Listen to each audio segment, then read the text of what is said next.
Hi friends, welcome back to shake with John. మా friends తో కలిసి బిఆర్ ర్యాంక్ కూడా ఆడుతుంటే లాస్ట్ జోన్ అయితే అబ్జర్వేటరీ లో పడింది. ఇంకా లాంచ్ ప్యాడ్ వాడి దీనిపైకి వచ్చేసా మచ్చా.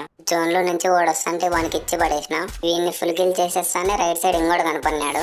ఇంకా వీడిని అయితే స్కోప్ వేసి పెట్టేసి అయన్నొద్దు పాయింట్ కి రా. ఇంకా ఈ రోజు నుంచి వాయిస్ చేంజ్ చేయకుండా ఓన్ వాయిస్ లో వీడియో చేద్దాం అనుకున్నా మచ్చా. ఫస్ట్ టైం ఓన్ వాయిస్ తో వీడియో చేస్తున్నా మచ్చా. ఎట్లా మాట్లాడాలో ఏంది మాట్లాడాలో అని దిక్కుదెళ్ళా. Hi friends, welcome back to shake with John. ఇంకా రేపటి నుండి ప్రతిరోజు గేమ్ ఆడేప్పుడు లైవ్ పెడతాం. అలాగే లైవ్ లో టీమ్ కోడ్ గాని ఇస్తాను. నాతో ఎవరైనా గేమ్ ఆడాలనుకుంటే మన ఛానల్ ని సబ్స్క్రైబ్ చేసుకుని బెల్ ఐకాన్ ని ఆల్ లో పెట్టుకోండి ఫ్రెండ్స్. లైవ్ పెడతానే మీకు నోటిఫికేషన్ వస్తుంది. లైవ్ లోకి వచ్చేయండి. ఇంక వచ్చిన వెంటనే టీమ్ కోడ్ ఇచ్చేస్తాం. టీమ్ కోడ్ తీసుకుని గేమ్ లోకి వచ్చేయండి. ఇంకా అదర కొట్టేద్దాం. ఇంకా లాస్ట్ ఒకడు ఉన్నాడు, వీడిని కొట్టేస్తే పోయా మందే. ఇంకా